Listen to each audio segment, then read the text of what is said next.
Hello and welcome to Rathod science academy. So ఈరోజు ఈ క్లాస్లో ఏంటంటే 28th జూలై 2024 రోజు వచ్చిన కరెంట్ అఫైర్స్ని తెలుగులో చూద్దాం. సో నేను ఇక్కడ వచ్చేసి హైదరాబాద్ ఎడిషన్ తీసుకుంటున్నాను. సో ఒక ఇంపార్టెంట్ పాయింట్ మీరు తెలుసుకోవాల్సిన విషయం ఏంటి అంటే, ఫస్ట్ వచ్చేసి యూపీఎస్సీ సిలబస్.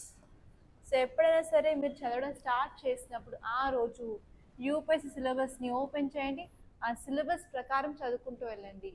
సో ఈవెన్ మీరు ఏ స్టాండర్డ్ బుక్ అయినా ఓపెన్ చేసినా సరే మన సిలబస్ తీసుకొని సిలబస్లో టాపిక్ సెలెక్ట్ చేసుకొని ఆ టాపిక్ వైజ్ అనేది చదవడం అనేది చాలా ఇంపార్టెంట్. సో ప్రతి ఒక్క లైన్, ప్రతి ఒక్క topic first page last page వరకు చదవాల్సిన అవసరం అయితే లేదు. సో దీని మీద మీరు ఫోకస్ చేయాలి. సో సిలబస్ ఎప్పుడు మీతోనే ఉండాలి. సో సిలబస్ ఏంటి అంటే మీరు అసలు ఏం చదవాలి ఏం చదవద్దు అని ఒక గైడ్ లాగా పనిచేస్తుంది అనమాట. సో టిల్ మీరు సెలెక్ట్ అయ్యే వరకు మాత్రం కంపల్సరీ సిలబస్ని ఫాలో అవ్వాల్సిన అవసరం అయితే ఉంది. సో నెక్స్ట్ వచ్చేసి ఏంటంటే ప్రీవియస్ ఇయర్స్ క్వశ్చన్. ఫస్ట్ ఒక టాపిక్ అంటే ఒక సబ్జెక్ట్ తీసుకుంటారు, సబ్జెక్ట్ సంబంధించిన క్లాసెస్ అయిపోయిన తర్వాత ఆ సబ్జెక్ట్ నుంచి వచ్చిన ప్రీవియస్ క్వశ్చన్స్ బోత్ ప్రిలిమ్స్ తీసుకుంటారు అండ్ మెయిన్స్ తీసుకున్న తర్వాత మీరు ఎలా క్వశ్చన్స్ వచ్చాయని అనలైజ్ చేసుకోవాలి. సో ఇలా మీరు అట్లీస్ట్ 2013 నుంచి 2013 నుంచి వచ్చిన పేపర్స్ అన్నీ తీసుకోవాల్సిన అవసరం అయితే ఉంది. అది తీసుకున్న తర్వాత ఏంటి అంటే మీరు దాని మీద ఫోకస్ చేయాలి. ఎలాంటి క్వశ్చన్స్ అడగడం జరిగింది, ఓకే, ఎలాంటి క్వశ్చన్స్ అనేది జరగడం జరిగింది అలాంటి ఒకసారి చూసుకోవాల్సిన అవసరం అయితే ఉంది. అండ్ ఎస్పెషలీ ఏవి ఇంపార్టెంట్ టాపిక్స్ అంటే ఏ టాపిక్స్ మీద రిపీటెడ్గా క్వశ్చన్స్ వస్తున్నాయి వాటిని ఎలా హ్యాండిల్ చేయాలి. అదే కాకుండా మీరు ఇంపార్టెంట్ టాపిక్స్ లిస్ట్ కూడా చేసుకోవచ్చు అనమాట. ఎలా క్వశ్చన్స్ అడిగారు, ఏ పాయింట్ మీద స్ట్రెస్ చేయడం జరిగింది అని అవన్నీ మీకు తెలుస్తాయి అనమాట. అందుకని previous questions and UPSC syllabus అనేది మీరు సెలెక్షన్ అయ్యేంత వరకు కంపల్సరీ ఆ రెండింటిని అయితే ఫాలో అవ్వాలి. సో ఇప్పుడు మనం ఫస్ట్ ఫ్రంట్ పేజ్కి వెళ్ళిన తర్వాత మనకి రెండు ఆర్టికల్స్ అనేవి ఇక్కడ చాలా ఇంపార్టెంట్గా కనిపిస్తున్నాయి. ఫస్ట్ వచ్చేసి Microsoft outage disrupt several sectors world wide. So రీసెంట్గా నిన్న ఏమైంది అంటే ఫ్రైడే రోజు ఒక బూట్, ఓకే, ఒక బూట్ అనేది దాని ఏంటంటే సైబర్ సెక్యూరిటీ కోసం యూజ్ చేసిన బూట్ ఈ క్రౌడ్ స్ట్రైక్ అనే కంపెనీ వాళ్ళదనమాట. అది ఇంట్రడ్యూస్ చేయడం వల్ల ఏంటంటే ఆ మైక్రోసాఫ్ట్ సంబంధించిన సాఫ్ట్వేర్స్ అన్నీ పనిచేయడం ఆగిపోయాయి అనమాట. దానివల్ల ఏంటంటే డిఫరెంట్ సెక్టార్స్ మనం ఎక్కడైతే మైక్రోసాఫ్ట్ యూజ్ చేస్తున్నామో అవన్నీ అంటే హాస్పిటల్స్లో యూజ్ చేస్తాము, ఇండస్ట్రీస్లో యూజ్ చేస్తాము, బ్యాంకింగ్లో యూజ్ చేస్తాము, టెలికమ్యూనికేషన్స్లో యూజ్ చేస్తాము, ఏవియేషన్ సెక్టార్లో యూజ్ చేస్తాము. సో అవన్నిటి దగ్గర వాళ్ళు ప్రాబ్లం అనేది పడడం జరిగింది అనమాట. సో అందుకని ఈ టాపిక్ అనేది చాలా ఇంపార్టెంట్. సో ఇక్కడ మీరు చూసుకున్నట్టయితే క్రౌడ్ స్ట్రైక్ అనేది న్యూస్లో ఎందుకు ఉంది, దేనికి సంబంధించింది అని కూడా మీకు గ్రూప్లలో కానీ ఏపీఎస్సీ టీఎస్పీఎస్సీకి రాస్తున్న వాళ్ళకైతే ఇలా కూడా క్వశ్చన్స్ అనేవి అడగడం అనేది జరుగుతుంది అనమాట. సో ఈ పాయింట్ ఆఫ్ వ్యూలో కూడా మీరు ప్రిపేర్ అవ్వాల్సిన అవసరం అయితే ఉంది. సో ఒక్కసారి మనం ఇక్కడ చూడాల్సిన టాపిక్స్ ఏంటో ఒకసారి క్లియర్గా చూద్దాము. ఇదేంటంటే మైక్రోసాఫ్ట్ గురించి చెప్తుంది, అది కూడా క్రౌడ్ స్ట్రైక్. సో ఈ వర్డ్ అనేది మీరు ఫోకస్ చేయాల్సింది. క్రౌడ్ స్ట్రైక్ అనేది న్యూస్లో ఎందుకు ఉంది అంటే ఇది ఒక సైబర్ సెక్యూరిటీకి సంబంధించిన టూల్. సైబర్ సెక్యూరిటీ అండ్ ఇది ఏ టాపిక్ కింద మనం చదువుకుంటామండి, GS paper 3 science and technology కింద చదువుకుంటాము. అదే కాకుండా జిఎస్ పేపర్ 3లో మనకి ఎకానమీ కూడా ఉంది కదా, ఆ ఎకానమీ పాయింట్ ఆఫ్ వ్యూలో కూడా దీన్ని చదువుకోవడం జరుగుతుంది అనమాట. సో ఎకానమీలో ఏంటంటే డిఫరెంట్ సెక్టార్స్ మీద ఏమేమి ఇంపాక్ట్ ఉంది. ఫర్ ఎగ్జాంపుల్ ఇది పనిచేయడం ఆగిపోయినట్టయితే మనకి బ్యాంకింగ్ సెక్టార్లో ఎలాంటి ఇంపాక్ట్ ఉంది, హెల్త్ సెక్టార్లో, టెలికమ్యూనికేషన్లో అండ్ ఏవియేషన్ సెక్టార్ అవన్నీ చూసుకోవాల్సిన అవసరం అయితే ఉందన్నమాట. సో ఇవన్నీ మీరు ఒకసారి క్లియర్గా చూసుకోవాలి. సో ఇప్పుడు మనం ఈ ఆర్టికల్ని క్లియర్గా చూసినట్టయితే దానికంటే ముందు ఒక ఆర్టికల్ ఉంది ఇక్కడ ఏంటంటే Bangladesh unrest 105 dead TV news of air. So ఏం చెప్తుంది అంటే బంగ్లాదేశ్లో వయలేషన్స్ అనేది జరగడం జరిగింది. ఎస్పెషల్ నిరసనలు చేస్తున్నారు స్టూడెంట్స్. ఎందుకు చేస్తున్నారని మీకు తెలుసుకోవాల్సిన అవసరం అయితే కంపల్సరీ ఉంది. అండ్ ఇక్కడ మీరు చూసుకోవాల్సిన డైమెన్షన్స్ ఏంటి అంటే ఇండియా బంగ్లాదేశ్ రిలేషన్స్. ఇది ఏ టాపిక్ ఇంపార్టెంట్ అండి? ఇండియా బంగ్లాదేశ్ రిలేషన్స్కి ఇంపార్టెంట్. ఇది వచ్చేసరికి మనకి జిఎస్ పేపర్ 2లో ఇంటర్నేషనల్ రిలేషన్స్ ఉంది కదా, ఆ ఇంటర్నేషనల్ రిలేషన్స్లో మనం చదువుకుంటాము. క్లియరే కదా? సో ఇప్పుడు నేను ఒక డయాగ్రామ్ వేస్తాను, మీరు కూడా అలాంటిది వేసుకోవడానికి ట్రై చేయండి. సో ఇప్పుడు ఏంటంటే నార్మల్గా 100% జాబ్స్ ఉన్నాయనుకోండి బంగ్లాదేశ్లో, ఇందులో వచ్చేసి 1% ఏమో రిజర్వేషన్ ఉందన్నమాట. ఎవరికి అంటే డిసేబుల్డ్ పీపుల్, వికలాంగులకి 1% రిజర్వేషన్ ఉంది. అండ్ ఉమెన్కి వచ్చేసి 10% రిజర్వేషన్. ఎంత? 10% రిజర్వేషన్ ఉమెన్కి ఉంది. అదే కాకుండా లీస్ట్ డెవలప్డ్ ఏరియాస్ నుంచి ఎవరైతే వచ్చారో వాళ్ళకి అరౌండ్ 10% రిజర్వేషన్ ఉందన్నమాట. అండ్ అదే కాకుండా మీకు ఐడియా ఉన్నట్టయితే 1971 సంవత్సరంలో బంగ్లాదేశ్ లిబరేషన్ వార్ అనేది జరిగింది. అందులో ఏంటంటే ఈవెన్ ఇండియా ఆ వార్లో విన్ అవ్వడానికి కూడా హెల్ప్ చేసింది. దాన్ని ఏమంటారు? బంగ్లాదేశ్ లిబరేషన్ వార్ అంటారు. సో ఈ వార్ జరిగిన తర్వాతే బంగ్లాదేశ్ అనేది ఈస్ట్ పాకిస్తాన్ నుంచి విడిపోవడం జరిగింది, దానికి ఇండిపెండెన్స్ అనేది రావడం జరిగింది. సో ఎవరైతే ఈ వార్లో ఇన్వాల్వ్ అయ్యారో, అంటే ఎవరైతే ఈ వార్లో పార్టిసిపేట్ అయ్యారో, ఇప్పుడు వాళ్ళ చిల్డ్రన్కి కానీ వాళ్ళ గ్రాండ్ చిల్డ్రన్కి కూడా ఈ జాబ్స్లో రిజర్వేషన్ అనేది ఇవ్వడం జరిగింది బంగ్లాదేశ్ వాళ్ళు. ఎంత పర్సెంట్ అంటే 30%. 30% అంటే అరౌండ్ 40% మాత్రమే జనరల్ కేటగిరీకి అవైలబుల్ కదా, జీసీ జనరల్ కేటగిరీ. అందుకని ఇప్పుడు ఏంటంటే అక్కడ స్టూడెంట్స్ నిరసన చేయడానికి కారణం ఏంటి అంటే ఈ 30% రిజర్వేషన్ అనేది ఆపేసేయాలి. బంగ్లాదేశ్ లిబరేషన్ వార్ జరిగింది 1971, ఇప్పుడు 2024 అంటే 2024 సంవత్సరం. సో ఇప్పుడు వాళ్ళకి రిజర్వేషన్ అవసరం లేదు అని ఈ స్టూడెంట్స్ అనేది నిరసన చేస్తున్నారనమాట. సో ఇదన్నమాట యాక్చువల్లీ మీకు జరిగేది అక్కడ. సో ఇక్కడ మీరు చూసుకున్నట్టయితే ఇంపార్టెంట్ పాయింట్స్ ఏమి చూసుకోవాలి మీరు ఇంటర్నేషనల్ రిలేషన్స్లో? ఫస్ట్ వచ్చేసి ఇండియా బంగ్లాదేశ్ మధ్యలో ఏరియాస్ ఆఫ్ కోఆపరేషన్, ఏ ఏరియాస్లో కోఆపరేషన్గా ఉన్నారు. అదే కాకుండా నెక్స్ట్ వచ్చేసి ఇండియా బంగ్లాదేశ్ మధ్యలో ఛాలెంజెస్ ఏంటి. ఒకటి వచ్చేసి రీసెంట్గా మనం చదువుకున్నాం కదా, తీస్తా రివర్ ఇష్యూ అని. సో అలా ఇంకా ఏమైనా ఛాలెంజెస్ ఉన్నాయా, ఉంటే అవి ఏంటి. సో ఈ ఏరియాస్లో మీరు ఫోకస్ చేయాలన్నమాట. అదే కాకుండా మనకు కూడా రిజర్వేషన్ పాలసీ ఉంది కదా ఇండియాలో. అండ్ రీసెంట్గా హర్యానా, కర్ణాటక అండ్ ఏపీ వాళ్ళు కూడా ఏంటంటే లోకల్ పీపుల్కి రిజర్వేషన్ గురించి మాట్లాడుతున్నారు కదా. సో అది కూడా మనం ఇక్కడ కనెక్ట్ చేసుకోవచ్చు, comparing of reservation policy of India and Bangladesh. ఆ డైమెన్షన్లో కూడా మీకు క్వశ్చన్ వచ్చే ఛాన్సెస్ అయితే ఉందండి. ఇది క్లియర్ కట్గా ఉంది కదా. సో ఒకసారి మనం ఈ ఆర్టికల్స్ని క్లియర్గా చూద్దాం, రెండింటిని ఒకటేసారి. సో ఫస్ట్ ఆర్టికల్ వచ్చేసి బంగ్లాదేశ్ గురించి చెప్తుంది అనమాట. బంగ్లాదేశ్లో ప్రభుత్వ ఉద్యోగ కోటాకు వ్యతిరేకంగా హింసాత్మక నిరసనలు జరిగాయి. అందులో 105 మరణాలు దారి తీశాయి. అండ్ ఒక ఢాకాలోనే కనీసం 52 మంది చనిపోయారనమాట. సో ఢాకా అంటే ఏంటంటే capital city of Bangladesh. Okay, so పెరుగుతున్న అశాంతి మధ్య ప్రభుత్వం కర్ఫ్యూ విధించింది. ఇప్పుడు కర్ఫ్యూ అనేది ఇంపోజ్ చేయడం జరిగింది. అదే కాకుండా సైనిక బలగాలను మోహరించింది. అండ్ నెక్స్ట్ వాళ్ళు ఏంటంటే జైలు దాడి, తిరుగుబాటు అవన్నీ చేస్తున్నారనమాట ఇప్పుడు ఇక్కడ. సో రీసెంట్గా ఇప్పుడు మనకు న్యూస్లో ఎందుకు ఉంది అంటే ఎస్కలేటింగ్ ఆఫ్ వాయిలెన్స్ అనేది ఇంక్రీజ్ అవ్వడం జరిగింది. ఎప్పుడైనా సరే పోలీస్ దళగాలు దిగి వాళ్ళు పీపుల్కి అగెయిన్స్ట్గా లాఠీ చార్జ్ కానీ కొట్టడం లాంటివి చేయడం వల్ల ఏంటంటే వాయిలెన్స్ అనేది ఇంక్రీజ్ అవుతుంది. దానివల్ల లా అండ్ ఆర్డర్ ప్రాబ్లం వస్తుంది. మళ్ళీ దాన్ని కూడా కంట్రోల్ చేయాల్సిన అవసరం అయితే గవర్నమెంటే కదా, అది అనమాట. అదే కాకుండా అసలు ఇంపార్టెంట్ ఏంటంటే ఈవెన్ షేక్ హసీనా ఏం చేశారు అంటే ఒక వర్డ్ అనేది యూజ్ చేయడం జరిగింది, రజాకార్ అని. రజాకార్ అనేది అబ్యూజ్ వర్డ్ అనమాట బంగ్లాదేశ్లో. అయినప్పటికీ అది యూజ్ చేయడం వల్ల 2 ప్రొటెస్ట్లు అనేవి చాలా ఎక్కువగా జరుగుతున్నాయి అనమాట బంగ్లాదేశ్లో. అండ్ నెక్స్ట్ వచ్చేసి ఏంటంటే గవర్నమెంట్ రెస్పాన్స్. సో గవర్నమెంట్ ఏం చేస్తుంది, ఇది కంట్రోల్ చేయడానికి కర్ఫ్యూ విధించడం లాంటిది, మిలిటరీ డిప్లాయ్మెంట్ లాంటివి చేయడం జరుగుతుంది.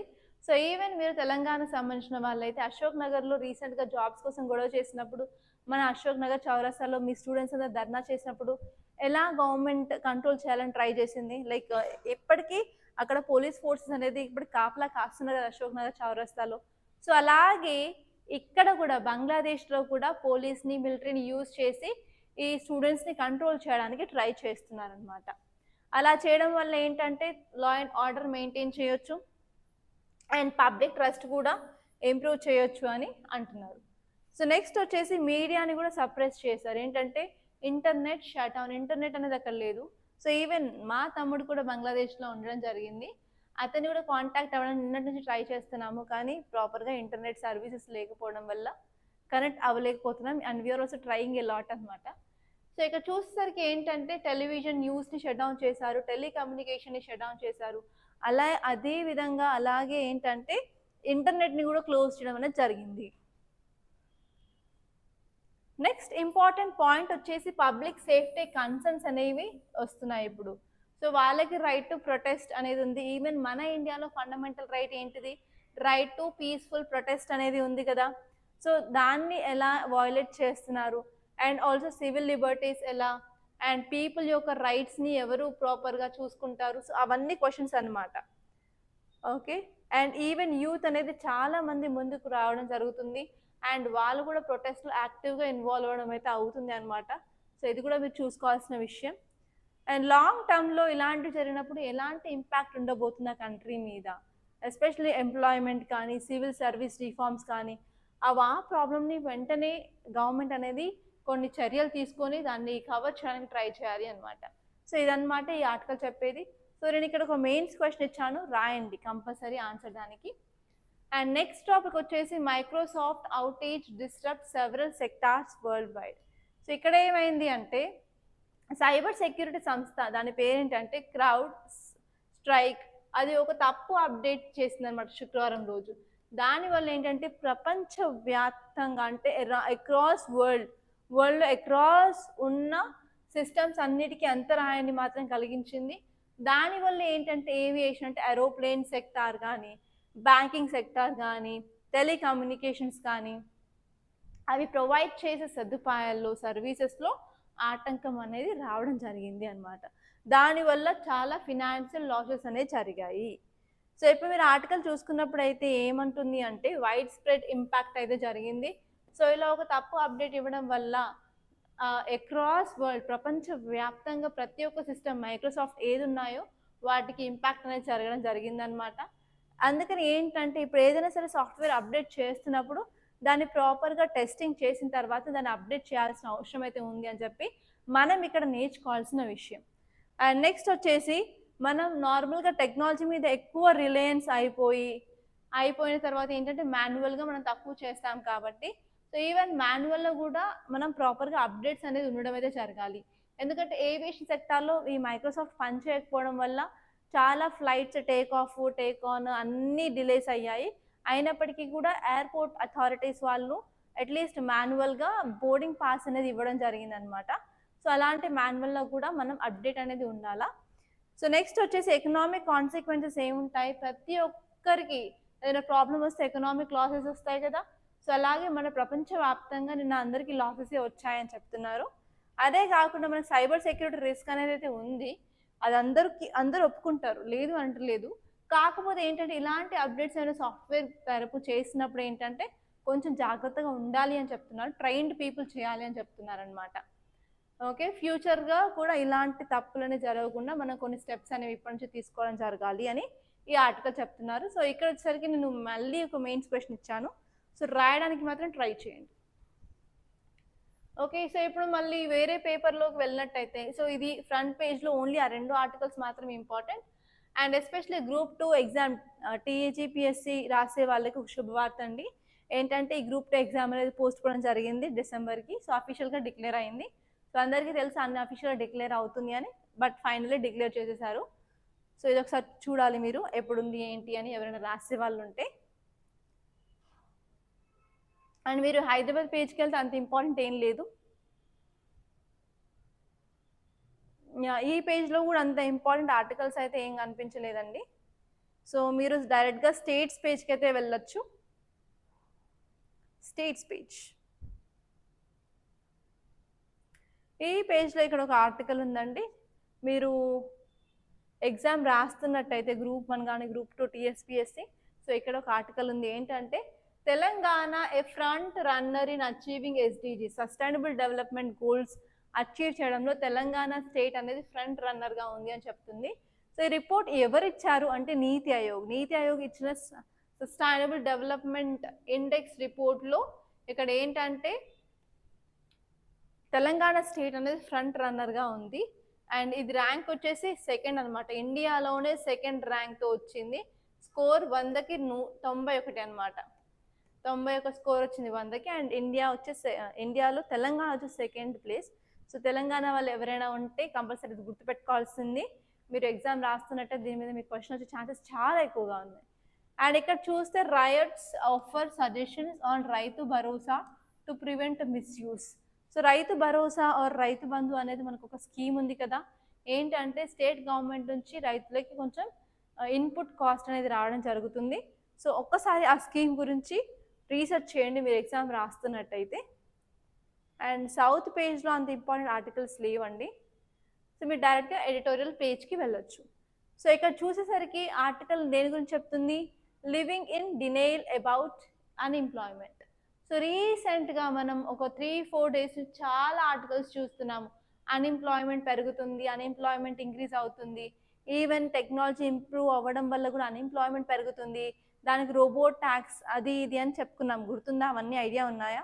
సో అవన్నీ ఇక్కడ చేయాలండి, ఇక్కడ యాడ్ చేసుకోవాల్సిన అవసరం అయితే ఇప్పుడు ఉంది, సమయం వచ్చేసింది అవన్నీ యాడ్ చేసుకోవడానికి. సో ఈ ఆర్టికల్ వచ్చేసి ఏం చెప్తుంది అంటే, recently reserve bank of India report ఏం చెప్తుంది అంటే 8 కోట్ల జాబ్స్ అనేవి లాస్ట్ 3 నుంచి 4 సంవత్సరాల్లో మనం క్రియేట్ చేశామని ఆర్బీఐ రిపోర్ట్ చెప్పడంతో మన ప్రైమ్ మినిస్టర్ దాన్నే స్టేట్మెంట్ చెప్పేశారు. కానీ రియాలిటీలో చూసినట్టయితే అంత అమౌంట్ ఆఫ్ జాబ్స్ అనేది క్రియేట్ అవ్వలేదు. అది కాక అన్ఎంప్లాయ్మెంట్ అనేది 9.2% ఉంది, అంటే చాలా ఎక్కువ పర్సెంటేజ్ ఆఫ్ అన్ఎంప్లాయ్మెంట్ అనేది ఇండియాలో ఉందన్నమాట. సో అపోజిషన్ పార్టీస్ వాళ్ళు కొన్ని ఇతర రిపోర్ట్స్ అనేవి చూపించి మీరు చెప్పే లెక్కలు ఎక్కడ టాలీ అవ్వట్లేదు, సో మీరు 8 కోట్లు అంటున్నారు, ఇక్కడ చూస్తే 9.2% వెరీ హై అన్ఎంప్లాయ్మెంట్ రేట్ ఉంది అని చెప్పడం జరిగింది. సో దీని ఒకసారి క్లియర్గా చూద్దాం. ఇది వచ్చేసరికి మనకి ఎకానమీలో చాలా ఇంపార్టెంట్ అండి. దానికంటే ముందు ఒక ఆర్టికల్ ఉంది న్యూ యాత్ర అని. సో రీసెంట్గా మనం నిన్న టాపిక్స్లో కన్వర్ యాత్ర గురించి చదివాం కదా. సో కన్వర్ యాత్రలో పాల్గొనే వారిని కన్వర్యాస్ అంటాము. సో వాళ్ళు నార్త్కి వెళ్ళేసి వాటర్ పట్టుకొస్తారు, గంగా వాటర్ పట్టుకొచ్చేసి జ్యోతిర్లింగాలకి అభిషేకం అనేది చేయడం జరుగుతుంది. సేమ్ అదే తరహాలో మనకి హర్యానాలో కూడా ఉంది, అదేంటంటే న్యూ యాత్ర అంటారనమాట. ఓకే, న్యూ యాత్ర.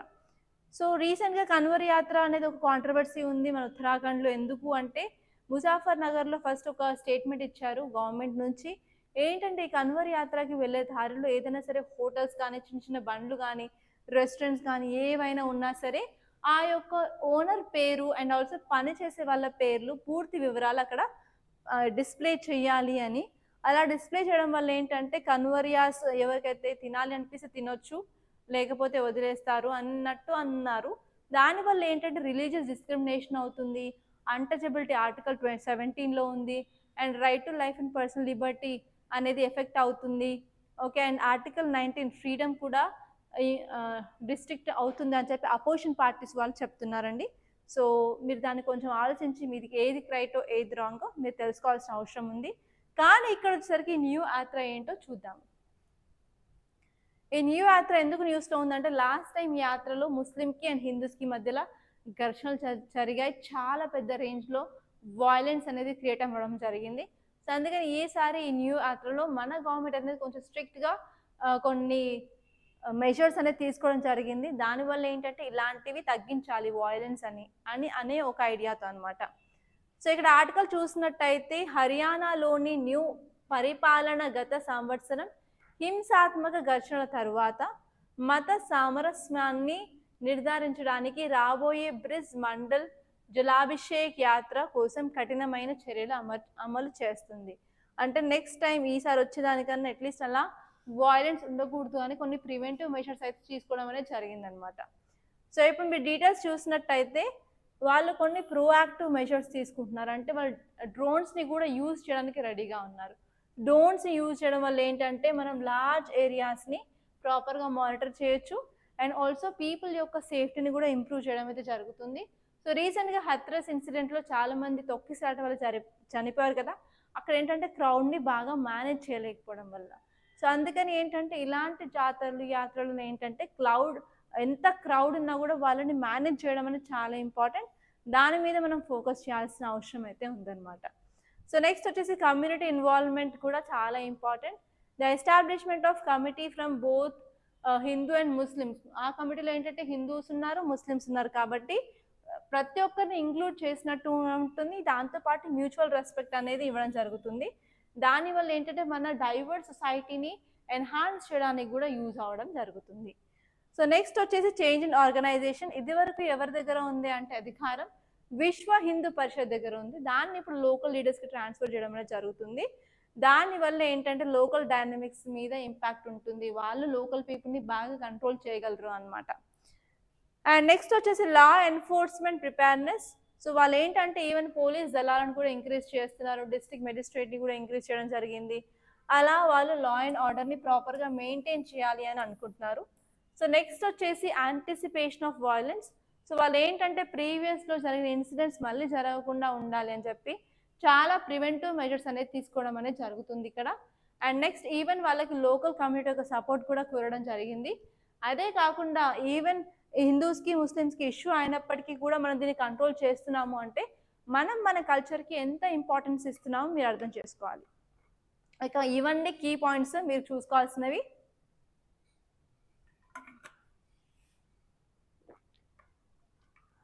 సో న్యూ యాత్ర అంటే ఏంటంటే రిలీజియస్ పిలిగ్రిమేజ్. అది ఎవరు అంటే భక్తులు. ఎవరికి భక్తులు? లార్డ్ శివ భక్తులు అండి. జ్యోతిర్లింగాలకి వాటర్ తీసుకొచ్చి పోస్తారు. ఆ టెంపుల్ ఎక్కడుందంటే బాబా శ్యామ్ టెంపుల్. అది న్యూ దగ్గర ఉంది, హర్యానా రీజియన్లో. సో ఇక్కడ మీరు చూసుకున్నట్టయితే what is the main significance of new యాత్ర ఫర్ లోకల్ కమ్యూనిటీ. లోకల్ కమ్యూనిటీకి న్యూ యాత్ర యొక్క ప్రాముఖ్యత ఏంటి? సో ఒకసారి చూసి నాకు కంపల్సరీ ఆన్సర్ అయితే చెప్పండి. అండ్ ఈ అన్ఎంప్లాయ్మెంట్ గురించి చెప్పాను కదా, సో ఒకసారి దీన్ని క్లియర్గా చూద్దాము. సో గత కొన్నేళ్లలో 8 కోట్ల ఉద్యోగాలు సృష్టించబడ్డాయి అని ఆర్బీఐ నివేదికను ఉటంకిస్తూ ప్రధానమంత్రి నరేంద్ర మోదీ ఇటీవల ప్రభుత్వ ఉద్యోగాల కల్పన వాదనలను సమర్థించారు. సో మన ప్రైమ్ మినిస్టర్ ఏం చెప్పారు అంటే ఆర్బీఐ రిపోర్ట్లు చెప్తుంది ఏంటంటే మేము 8 కోట్ల జాబులు క్రియేట్ చేసినామని. కానీ దాన్ని వెంటనే అపోజిషన్ పార్టీ వాళ్ళు అందుకున్నారు. ఏమంటున్నారు అంటే కొన్ని రిపోర్ట్స్ ఉన్నాయి, మీరు చెప్పిన ఆర్బీఐ రిపోర్ట్ కాకుండా వేరే రిపోర్ట్స్ ఏం చెప్తున్నాయంటే 9.2% అన్ఎంప్లాయ్మెంట్, నిరుద్యోగత అనేది ఇంక్రీజ్ అయింది. సో ఇది ఎక్కడా కనివిని ఎరుగని విధంలో ఇంక్రీజ్ అయింది అని అపోజిషన్ పార్టీ వాళ్ళందరూ మొత్తుకుంటున్నారు అనమాట. సో ఇప్పుడు మీరు ఆర్టికల్ చూసినట్టయితే ఈ ఆర్టికల్ ఏం చెప్తుంది? ఎంప్లాయ్మెంట్ గురించి వాళ్ళు ఏం నరేట్ చేస్తున్నారు, ఏం చెప్తున్నారు, కానీ రియాలిటీలో ఎలా ఉంది అని చెప్పి. సో గవర్నమెంట్ ఏం చెప్తుంది? జాబ్ క్రియేషన్ చేశామని చెప్తుంది, కానీ ఇంకొక సైడ్ వచ్చేసరికి అన్ఎంప్లాయ్మెంట్ రేట్ అనేది చాలా ఎక్కువగా ఉంది అని చెప్తున్నారు. సో దానివల్ల పాలసీ అండ్ గ్రౌండ్ రియాలిటీస్ మధ్యలో డిస్కనెక్షన్ అనేది ఉండడం జరిగింది. సో ఇప్పుడు మీరు కొన్ని రిపోర్ట్స్ చూసినట్టయితే చాలా సోర్సెస్ అనేవి వాళ్ళు చూపించిన డేటాకి రియాలిటీ, గ్రౌండ్ రియాలిటీ డేటాకి చాలా చేంజెస్ అయితే ఉండడం జరిగింది. దానివల్ల ఏంటంటే మనం కరెక్ట్గా job creation in our economy అని మెజర్ చేయలేకపోతున్నాము. సో నెక్స్ట్ వచ్చేసి యూత్ నుంచి కూడా డిస్కంటెంట్ అయితే ఉంది అనమాట. ఏంటంటే ఈవెన్ మనకి ఈ రిజల్ట్ అంటే ఎలక్షన్ రిజల్ట్ కూడా మనకు చెప్తుంది ఏంటంటే ప్రజలు అసలు సంతృప్తిగా లేరు, అసంతృప్తిని చూపిస్తున్నారు బీజేపీ గవర్నమెంట్కి అని. సో దానికి ఒక ఎగ్జాంపుల్ ఎస్పెషలీ యూత్ అయితే చాలా డిస్కంటెంట్లో ఉన్నారు, జాబ్స్ ప్రొవైడ్ చేయట్లేదు, ఎస్పెషలీ ఎడ్యుకేటెడ్ యూత్ కానీ. సో వాళ్ళు సోషల్ ఇన్స్టెబిలిటీ కూడా ఫేస్ అవుతున్నారని చెప్పి కూడా మనకు కొన్ని ఇష్యూస్ అయితే ఉండడం జరిగింది. సో నెక్స్ట్ వచ్చేసి అన్ఆర్గనైజ్ సెక్టార్ అనేది ఎంప్లాయ్మెంట్ అనేది క్రియేట్ చేయడం జరుగుతుంది, కానీ ఎంఎస్ఎంఈస్ మీద అసలు ఫోకస్ అనేది చాలా తగ్గింది. దానివల్ల కూడా ప్రాపర్గా ఎంప్లాయ్మెంట్ అనేది జనరేట్ చేయలేకపోతున్నామని ఈ ఆర్టికల్ చెప్పడం జరిగింది. సో నెక్స్ట్ వచ్చేసి ఎకనామిక్ షాక్స్ అనేది మన ఇండియన్ ఎకనామీలో జరిగాయి. 2016లో ఏమైందండి? డిమానిటైజేషన్ అయింది, అంటే నోట్ల రద్దు జరిగింది. దాని తర్వాత 2017లో జిఎస్టీ తీసుకొచ్చారు. సో అండ్ దాని తర్వాత 2019లో కోవిడ్-19 వచ్చింది. సో ఈ 3 డైరెక్ట్‌గా రాయండి ఎక్కడ పడితే అక్కడ. మీకు ఎకనామిక్ ఇన్‌స్టెబిలిటీ, ఎకనామిక్ గ్రోత్ ఎందుకు తగ్గింది అంటే ఈ 3 రీజన్స్ రాసేయొచ్చు. సో అలా వాటి వల్ల ఏంటంటే మన ఎకనామీలో ప్రాపర్‌గా గ్రోత్ అనేది లేదు. అండ్ నెక్స్ట్ వచ్చేసి మన దగ్గర చాలా అప్డేటెడ్ సర్వేస్ ఉన్నాయి. అవన్నీ ఏం చెప్తున్నాయంటే అన్‌ఎంప్లాయ్‌మెంట్ అనేది ఇంక్రీజ్ అవుతుంది అని చెప్తున్నాయన్నమాట. ఓకే. సో నెక్స్ట్ వచ్చేసి ఈ ఆర్టికల్ ఏం చెప్తుంది అంటే పాలసీ మేకర్స్ అనేది ప్రాపర్‌గా తీసుకొని ఇష్యూని తీసుకొని ప్రాపర్‌గా దీన్ని అడ్రెస్ చేయాలన్నమాట. ఎస్పెషల్లీ అన్‌ఎంప్లాయ్‌మెంట్ ఎలా తగ్గించాలి, జాబ్స్‌ని ఎలా క్రియేట్ చేయాలి, వాటి మీద ఫోకస్ చేసేసి దీన్ని ఇంప్రూవ్ చేయాలని చెప్తున్నారు. అండ్ నెక్స్ట్ ఆర్టికల్ వచ్చేసి UPSC chairman Manoj Soni quits 5 years before completion of tenure. So రీసెంట్గా ఆయనకి వచ్చింది ఎప్పుడు అంటే 2023లో చైర్మన్ పదవి వచ్చిందండి. సో యూపీఎస్సీకి చైర్మన్ పదవి ఎన్ని సంవత్సరాలు ఉంటుందండి? 6 సంవత్సరాలు ఉంటుంది. కానీ అది కాక 65 ఏళ్ళు వచ్చేంత వరకు ఏది ముందు అయితే అది మన టెన్యూర్ అండి యూపీఎస్సీకి. సో 2023లో జాయిన్ అయ్యాడు. కానీ ఇప్పుడు 2024లో మనకు రిజైన్ చేశాడండి. అంటే కంప్లీట్ అవ్వక ముందే 5 సంవత్సరాల కంటే ముందే ఈయన చేస్తున్నాడు రిజిగ్నేషన్ అని ఈ ఆర్టికల్ చెప్తుంది. సో ఇక్కడ ఈ ఆర్టికల్ ఇక్కడ చదువుకుంటాము అంటే మనం పాలిటీలో చదువుకుంటాం. పాలిటీ జిఎస్ పేపర్ 2లో వస్తుంది కదా. సో అక్కడ యూపీఎస్సీ అంటే ఏంటి, ఇంకా మిగతా కాన్స్టిట్యూషనల్ బాడీస్ అంటే ఏంటి, వాటికి ఎగ్జాంపుల్స్, వాటి యొక్క టెన్యూర్, ఎవరు అపాయింట్ చేస్తారు, ఎవరు రిమూవ్ చేస్తారు, లేకపోతే ఎవరికి రిజిగ్నేషన్ లెటర్ ఇవ్వాల్సి ఉంటుంది, మెంబర్స్ ఏంటి, వాళ్ళ ఎలిజిబిలిటీ క్రైటీరియా ఏంటి, వాళ్ళు చేసే ఫంక్షన్స్ ఏంటి. సో ఇవన్నీ మీరు ఒక చార్ట్లో రాసుకున్నట్టయితే మీకు ఈజీగా ఉంటుంది రివిజన్ పర్పస్. సో ఇప్పుడు మీరు ఈ ఆర్టికల్ని చూసుకున్నట్టయితే ఈ ఆర్టికల్ ఏం చెప్తుంది అంటే యూపీఎస్సీ చైర్పర్సన్ మనోజ్ సోని తన పదవీ కాలం 2029 అంటే 2029లో ముగియడానికి దాదాపు 5 ఏళ్ల ముందుగానే తన యొక్క వ్యక్తిగత కారణాలు అంటే పర్సనల్ రీజన్స్ వల్ల తను రిజైన్ చేయడం అయితే జరిగింది. ఆ రిజిగ్నేషన్ లెటర్ ఎవరికి ఇచ్చారు అంటే ప్రెసిడెంట్ ఆఫ్ ఇండియాకి ఇవ్వడం జరిగింది అని చెప్తున్నారనమాట. ఓకే. సో ఇప్పుడు మీరు కొన్ని డీటెయిల్స్ చూసినట్టయితే ఇతను ఎర్లీగా రిజిగ్నేషన్ చేయడం జరిగింది. అంటే ఆయన తీసుకొచ్చిన ప్రాజెక్ట్స్ కానీ రిఫార్మ్స్ కానీ మధ్యలోనే ఆగిపోతాయి. అంటే దీనికి ఏ వర్డ్ యూజ్ చేస్తాం? పాలసీ పెరాలిసిస్ అయ్యింది అని చెప్తాము. సో నెక్స్ట్ వచ్చేసి ఆయన నార్మల్గా ఆయన ప్రొఫెషన్కి కంటే కూడా పర్సనల్ లైఫ్కి ఎక్కువ ఇంపార్టెన్స్ ఇచ్చారని మనకి అర్థమవుతుంది. ఓకే. ఎప్పుడైనా సరే సివిల్ సర్వెంట్కి ఉండాల్సిన క్వాలిటీ ఏంటి అంటే ప్రొఫెషన్కి అట్మోస్ట్ ఇవ్వాలా. ఓకే. అట్మోస్ట్ ప్రియారిటీ ప్రొఫెషన్కి ఇవ్వాలి. కానీ ఇతను తన పర్సనల్ లైఫ్కి ఇవ్వడం జరుగుతుంది అని మనకి అర్థమవుతుంది. అదే కాకుండా ఏంటంటే ఇంకొక కాంట్రవర్సీ, చాలామంది ఫేక్ సర్టిఫికేట్స్ యూపీఎస్సీ క్లియర్ చేస్తున్నారని చెప్పి మనకు 2 ఎగ్జాంపుల్స్ ఉన్నాయండి. ఒకరు వచ్చి అసేఫ్ అండ్ ఇంకొకరు వచ్చేసి పూజా కేడ్కర్. సో అందుకని ఏ టైంలో ఇలా రిజిగ్నేషన్ చేయడం అనేది కరెక్ట్ కాదు అన్న డైమెన్షన్స్ కూడా మనకి వినిపిస్తున్నాయి. అండ్ నెక్స్ట్ వచ్చేసరికి యాక్చువల్లీ నాకు పొలిటికల్ కనెక్షన్స్ చాలా ఉన్నాయి కాబట్టి 2022లో యూపీఎస్సీగా మెంబర్ అయ్యాడు. 2023 వచ్చేసరికి 1 year గ్యాప్లో అతను చైర్ మెంబర్ అయ్యాడనమాట. సో అందుకని మనకి పాలిటిక్స్, ఎడ్యుకేషన్ ఇంటర్సెక్షన్ ఎక్కడ ఉంది, సో నెక్సెస్ ఎక్కడ కనిపిస్తుందని కూడా మనం చూసే అవకాశం ఉంది. సో అదే కాకుండా ఏంటంటే మనకి ఇలాంటి కాంట్రవర్సీస్ అవ్వడం వల్ల ఇంటిగ్రిటీ, ట్రస్ట్ అనేది ఎలా పెంచుతాము. ఒక నార్మల్గా స్టేట్ పబ్లిక్ సర్వీస్ ఎగ్జామ్స్లో మనకి ఇలా అవుతుంది. నార్మల్గా అందరికీ తెలుసు. ఎగ్జామ్స్ పెట్టి పోస్ట్పోన్ చేస్తారు, పేపర్ లీక్ అంటారు, ఇప్పుడు ఎగ్జామ్ రాస్తే ఎప్పుడో రిజల్ట్ రావడం. కానీ యూపీఎస్సీలో అలా ఉంటుంది కదా. సో అందుకే కదా మనం అందరం యూపీఎస్సీకి ప్రిపేర్ అయ్యేది. సో జాబ్ క్యాలెండర్ పక్కాగా ఉంటుంది, ఎలాంటి స్కామ్స్ ఉండవు అవన్నీ. సో ఇప్పుడు ఇలాంటి ఇష్యూస్ వచ్చినప్పుడు దాని యొక్క ఇంటిగ్రిటీ ఏంటి అండ్ పబ్లిక్ ట్రస్ట్ అనేది ఏమవుతుంది, అవి కూడా క్వశ్చన్స్ అనేవి రేస్ చేయడం జరిగింది. ఓకే, అదనమాట. సో మీరు కాన్స్టిట్యూషనల్ బాడీ అంటే ఏంటంటే మన యొక్క రాజ్యాంగంలో ఏదైనా ఆర్టికల్ కానీ ఏదైనా లైన్ కానీ దానికి ఎస్టాబ్లిష్మెంట్కి రీజన్ అయి ఉంటే దాన్ని మనం కాన్స్టిట్యూషనల్ బాడీ అంటాము. సో ఇక్కడ ఈ యూపీఎస్సీ వచ్చేసి కాన్స్టిట్యూషనల్ బాడీ అనమాట. సో ఇక్కడ వచ్చేసరికి ఆర్టికల్స్ ఏవేవి దానికి రిలేటెడ్ అంటే ఆర్టికల్ 315 నుంచి ఆర్టికల్ 323 అనేది యూపీఎస్సీ సంబంధించిన ఆర్టికల్స్. సో ఈ యూపీఎస్సీలో చైర్మన్ ఉంటారు, దాంతోపాటు మిగతా మెంబర్స్ కూడా ఉండడం జరుగుతుంది. సో ఎవరు అపాయింట్మెంట్ చేస్తారు అంటే ప్రెసిడెంట్ ఆఫ్ ఇండియా. ఒక కాల పరిమితి ఎంత అంటే 6 సంవత్సరాలు నార్మల్గా, లేకపోతే 65 సంవత్సరాలు వచ్చేంత వరకు ఏది ముందుగా అయితే అది. అండ్ నెక్స్ట్ వచ్చేసి రిమూవల్ ఎవరు రిమూవ్ చేస్తారు అంటే ప్రెసిడెంట్ ఆఫ్ ఇండియా రిమూవ్ చేస్తారు. సో రిజిగ్నేషన్ లెటర్ కూడా ప్రెసిడెంట్ ఆఫ్ ఇండియాకి మాత్రమే ఇస్తారు. సో ఇక్కడ నేను 2 క్వశ్చన్స్ ఇచ్చానండి. ఒకటి ఏంటంటే ఎవరు చైర్మన్ ఆఫ్ యూపీఎస్సీని అపాయింట్ చేస్తారు, ఆ పాయింట్ నేను చెప్పాను. సో దీనికి కంపల్సరీ మీరు ఆన్సర్ ఇవ్వాల్సి ఉంటుంది. అండ్ నెక్స్ట్ వచ్చేసి what is the term of office for the chairman of UPSC. So ఇది కూడా క్లియర్గా చెప్పాను. సో కంపల్సరీ 2 క్వశ్చన్స్కి ఆన్సర్స్ అయితే నేను ఎక్స్పెక్ట్ చేస్తున్నాను. దాంతోపాటు మీకు ఒక మెయిన్స్ క్వశ్చన్ ఇవ్వడం జరిగింది. సో దీనికి కూడా మీకు టైం ఉన్నట్టయితే కంపల్సరీ ఆన్సర్ రాయడానికి ట్రై చేయండి. ఓకే, సో ఇప్పుడు మళ్ళీ ఒకసారి పేపర్లోకి వెళ్ళినట్టయితే ఇక్కడ ఈ ఆర్టికల్ ఏంటంటే కర్ణాటక రిజర్వేషన్ గురించి. ఆల్రెడీ మనం ఈ టాపిక్ గురించి చాలా చదువుకున్నాం కాబట్టి దీన్ని అంత చూడట్లేదు, ఈరోజు వదిలేస్తున్నాను. అండ్ సాటర్డే కాబట్టి మనకి ఇక్కడ స్పాట్ లైట్ వచ్చింది. సో ఇది కూడా అంత ఇంపార్టెంట్ ఏం కాదు, వదిలేసేయండి. అండ్ న్యూస్ పేజ్లో వచ్చిన ఆర్టికల్స్ అంత ఇంపార్టెంట్ ఏం అనిపించలేదు నాకు. సో నేను చెప్పాను కదా పూజా కేడ్కర్ అని, ఈ ఆర్టికల్ వచ్చేసి పూజా కేడ్కర్, ఈ అమ్మాయి పూజా కేడ్కర్ అనమాట. తన యొక్క ప్రైవేట్ బెకాన్ మీద లైట్ పెట్టించుకోవడం జరిగింది.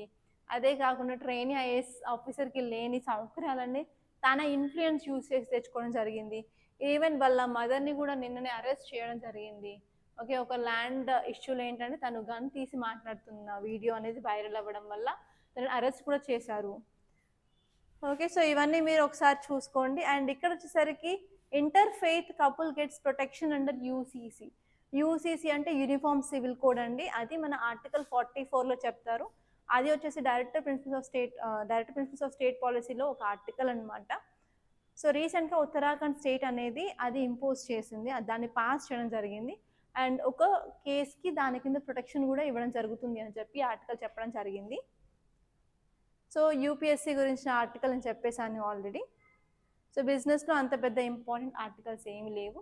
సో ఇవ్వండి మన హిందూ పేపర్లో వచ్చిన important articles from exam point of view. మీరు యూపీఎస్సీ ప్రిపేర్ అవుతున్నా కానీ, గ్రూప్స్కి కానీ, ఏపీఎస్సీ కానీ, అండ్ బ్యాంకింగ్ సెక్టార్కి కానీ, ఓకే, ఆర్ ఎనీ మిలిటరీ ఎగ్జామ్స్కి కానీ, గ్రూప్స్కి కానీ, డిఎస్సి కానీ, ఏ ఎగ్జామ్కైనా సరే కరెంట్ అఫైర్స్ అయితే కంపల్సరీ కదా.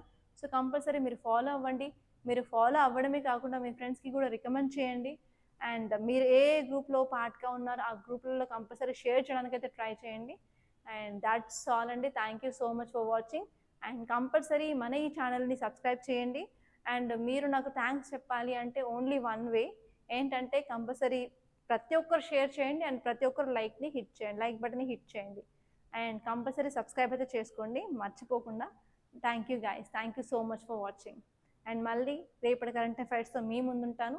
And thank you so much.